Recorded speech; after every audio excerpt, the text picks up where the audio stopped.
नमस्कार मंडळी, आज ट्रेकिंग करण्याचा बेत आखला तर त्यासाठी आम्ही निघालो चौराई देवी मंदिराकडे. जुना मुंबई पुणे हायवेवर निगडीमध्ये भक्तिशक्ती गार्डनचा असा व्ह्यू सकाळी सकाळी आम्हाला पाहायला मिळाला बरं का. गारटलेलो म्हणून चहा घेण्यासाठी थांबलो. महेशराव एकदम हँडसम दिसतात बरं का, त्यात काही शंकाच नाही. मग आम्ही पोहोचलो बरं का, ट्रेकला सुरुवात केली. बरेच दिवस आम्ही कोणताही ट्रेक न केल्यामुळे आम्हाला जास्त थकवा जाणवत होता. ट्रेक पूर्ण करून आम्ही पोहोचलो बाबा एकदाच मंदिरापर्यंत. रविवार असल्यामुळे आज देवीच्या मंदिरात भक्तांची गर्दी जरा जास्तच होती. तेवढ्यात देवीची आरती देखील सुरू झालेली होती.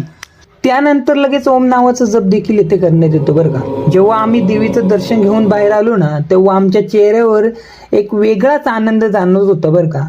त्यानंतर सकाळची शुद्ध हवेचं फील घेण्यासाठी आम्ही अजून थोडं वर ट्रेक करून अशा जागेवर जाऊन पोहोचलो जिथे निसर्गाचं वेगळंच रूप आम्हाला पाहायला मिळालं. तेवढ्यात ढगातून विमान जाताना दिसलं. खूप आनंद देखील